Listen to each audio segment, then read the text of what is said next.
कई बार प्रभु गए शांति दूत बनकर कि देखो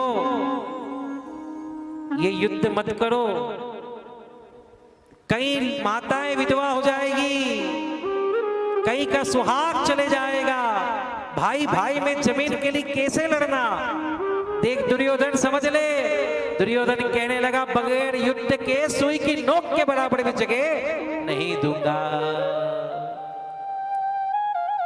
सुई की नोक के बराबर भी जगह नहीं दूंगा बगैर युद्ध के। भगवान ने कई बार समझाया लेकिन नहीं समझा। एक बात कथा सिखाती है कि अगर कोई अपना व्यक्ति गलत रास्ते पर जाए ना तो उसको एक बार मना करो, एक बार समझाओ, 2 बार समझाओ, 3 बार समझाओ, चौथी बार मत समझाओ, खुद समझ जाओ होए वही जो राम रची राखा। भगवान ने बार बार समझाया, देख मत झगड़ा कर, केवल इनको 5 गांव दे दे, केवल 5 गांव पूरे जगत का। लेकिन उन्होंने क्या कहा, बगैर युद्ध के सुई की नोक के बराबर जगह नहीं दूंगा। जब ये बात विदुर जी ने समझी तो विदुर को लात मार के भगा दिया, है दासी पुत्र चल निकल यहां से। विदुर जी भी घर चल गए। दुर्योधन जब बड़ी जोर जोर से कहने लगा तो शकुनी समझा रहा, सुन ले, इनसे धीरे बात कर, शांति दूत हैं, और युद्ध अगर करना तो सेना इनकी ही काम आएगी। थोड़ा प्रेम से तो स्वार्थ दिखा दिया भगवान के सामने, स्वार्थ। अरे प्रभु छोड़ो आप तो, अरे कृष्ण कहाँ इधर उधर की बातें कर रहे हो, सुनो मेरी माँ ने आपके लिए 56 भोग बनाया है, आओ ये 56 भोग ग्रहण करो। मेरी माँ ने बनाया, देखो तो सही, कचौड़ी पकौड़ी भुजिया पापड़ चिवड़ो, खाओ ना। भगवान कहने लगे, सुन, जहां स्वार्थ है वहां मैं नहीं हूं। तेरी भोजन करवाने की इच्छा नहीं है और मेरी तेरे यहां करने की नहीं है। अरे इतनी दूर से आ रहे हो द्वारिका से और अभी तक भूखे हो, अरे कहीं तो भोजन कर लो। भगवान कहते, मेरा भोजन तो पहले से ही तय है। कहां पर है? तो मेरा तो भोजन विदुर काका के यहाँ पर है। जैसे ही कहा विदुर काका, विदुर जी सुन रहे थे, मेरे यहाँ भोजन है, तुरंत अपने घर गए दौड़ते वाले, विदुरानी सुन, अरे द्वारिकाधीश हमारे आने वाले, अरे तैयारी कर, बंधनवार बांध, गोबर से लीप, प्रभु आ रहे, प्रभु आ रहे, प्रभु आ रहे, लिपटी जा, तैयारी कर, हमारे यहाँ केशव आने वाले हैं। बड़ा सुंदर बंधनवार बधाया है, बड़े सुंदर घर को गोबर से लिपा है, सुंदर सी रंगोली बनाई है। लेकिन अंदर जाकर क्या देखती कि जितने भी डब्बे सब खाली है, आंखों में आंसू है, सारे डब्बे खाली, आंखों में आंसू। प्रभु, विदुर जी पूछते, विदुरानी क्या बात है? अरे अभी तो तू नाच रही थी, अब रो रही है, क्यों रो रही है? प्रभु ने क्या कहा? उन्होंने कहा वो अपने आप भोजन करेंगे। विदुर रानी ने तुरंत डब्बा खोल के दिखाया, स्वामी ये देखो, घर में चावल के दाने भी नहीं है प्रभु, कैसे उनको भोजन करवाऊंगी? एक काम करो, तुरंत अपने हाथ से अंगूठी निकाल के देती, इसको बेच देना और बाजार से कुछ राशन लेके आओ, मैं बड़ा सुंदर उनके लिए माखन बनाऊंगी, भोग बनाऊंगी, ये बनाऊंगी, वो बनाऊंगी। हाथ से अंगूठी दी, बेच देना। विदुर जी सीधे गए बाजार में, किराने का सामान लेते, विदुरानी ने पूरा घर सजाया, रंगोली बनाई और बना रही थी, सोचती चलो नहा लेती हूँ, प्रभु किसी भी समय आ जाएंगे। किसी भी समय प्रभु आ जाएंगे, चलो मैं नहा लेती हूँ। और जैसे ही नहाने के लिए गई, तन पर वस्त्र नहीं है, पानी ही डाल रही थी और उतनी देर में दरवाजे से कुंडी की ठोकने की आवाज आती है। अरे काकी दरवाजा खोलो, काकी दरवाजा खोलो, काकी दरवाजा खोलो। काकी कहती कौन है? अरे भैया कौन है? मैं स्नान कर रही हूँ। अरे काकी मैं तुम्हारा कन्हैया हूँ। अरे दरवाजा खोलो काकी, भूख लग रही है। विदुर रानी ने बोला मेरा कन्हैया आ गया। तुरंत जैसी थी वैसी की वैसी दौड़कर बाहर आ गई और द्वार खोल दिया। आओ मेरे प्यारे, आओ मेरे प्यारे, आओ मेरे प्यारे, आओ मेरे प्यारे। जैसी थी वैसी की वैसी दौड़ गई। भगवान ने सोचा काकी को तो होश ही नहीं है कि इनके तन पर कपड़ा नहीं है। तुरंत अपना पीतांबर काकी को उड़ाया। अरे काकी धीरज रखो, धीरज रखो, धीरज रखो। एक कपड़ा नहीं है, अपना दुपट्टा प्रभु ने काकी को उड़ाया और बिठाया। काकी बैठो, धीरज रखो। अरे नहीं नहीं, कोई धीरज धीरज नहीं। अरे बैठो मेरे प्यारे, बैठो। अरे चौकी कहाँ है, चौकी कहाँ है? और चौकी ढूंढ रही है और चौकी मिली। लो प्यारे बैठ जाओ। और सीधी की जगह उल्टी चौकी रख दी और उल्टी चौकी पर कन्हैया को बिठा दिया। आओ प्यारे बैठो ना, प्यारे बैठो। और मेरे कन्हैया उल्टी चौकी पर बैठे। मेरे कन्हैया उल्टी चौकी पर बैठ गए और जैसे उल्टी चौकी पर बैठे, अरे काकी भूख लग रही है, कुछ खिलाओ ना।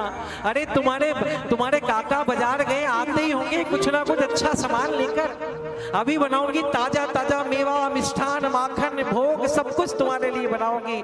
थोड़ा सा धीरज रखो। अरे काकी नहीं रुका जा रहा, बड़ी जोर से भूख लग रही, कुछ तो खिला दो। रुको रुको रुको, अभी जाती हूँ। बाहर गई और घर के बाहर कदली का वृक्ष है, केले का वृक्ष है, वहां से केले तोड़ कर लाती है और भगवान को बोलती रुको ये केले खा लो।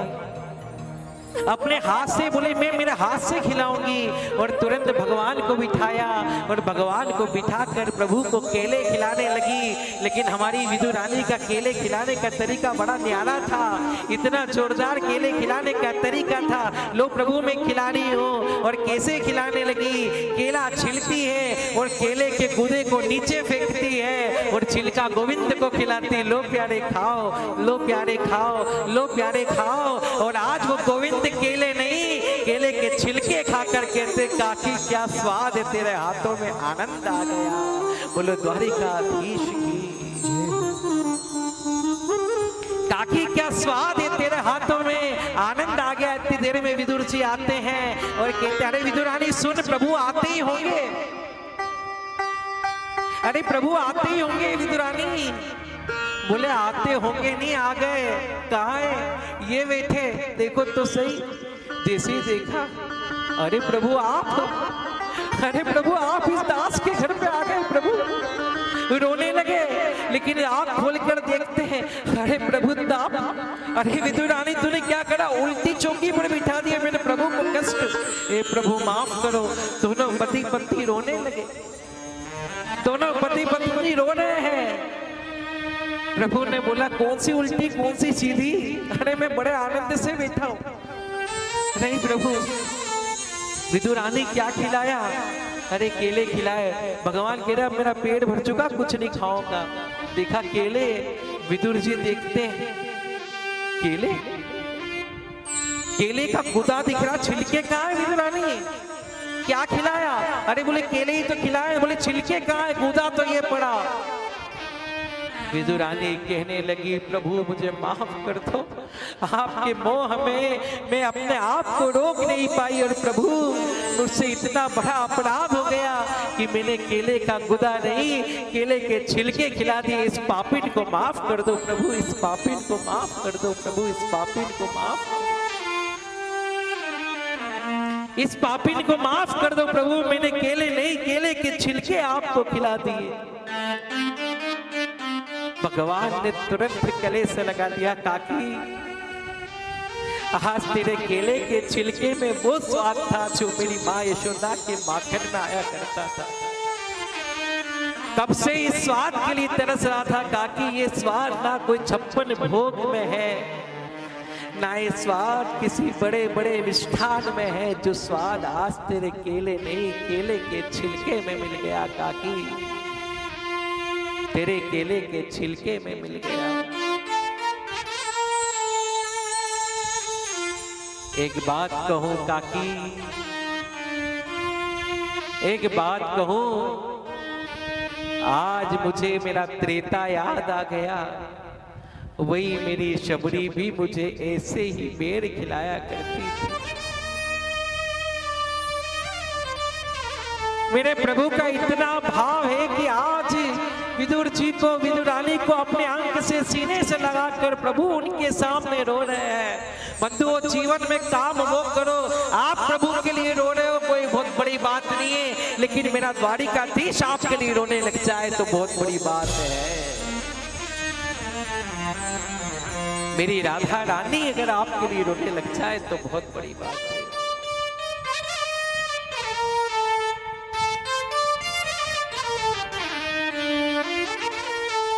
आज भगवान कहने लगे जो स्वाद तुमने दिया है वो स्वाद कहीं नहीं है। लगन तुमसे लगा बे जो होगा देखा जाएगा, तुम्हें अपना बना बैठे, जो होगा देखा जाए। नहीं चाहिए दुनिया के निराले रंग ढंग, मुझको निराले रंग ढंग मुझको। चली जाऊं मैं वृंदावन, चली जाऊं मैं वृंदावन, तेरा दरबार काफी है। चली जाऊं मैं वृंदावन, तेरा दरबार काफी है। जगत के रंग और क्या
श्री राधा रानी के द्वार।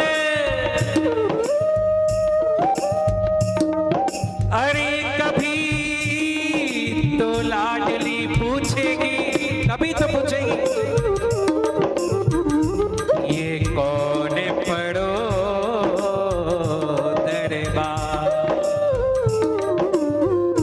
कभी पूछ लेना किशोरी जी, जब भी ऊपर से नीचे निगाह करो तो पूछ रहे कौन बड़ा हुआ पड़ा है, बस तेरा पूछना ही मेरा काम कर देगा। लेकिन मान देना, कभी तो लाडली पूछेगी, ये कौन पड़ो दरबार। इसीलिए तो प्रेमी गाते हैं प्रभु, चाप तिलक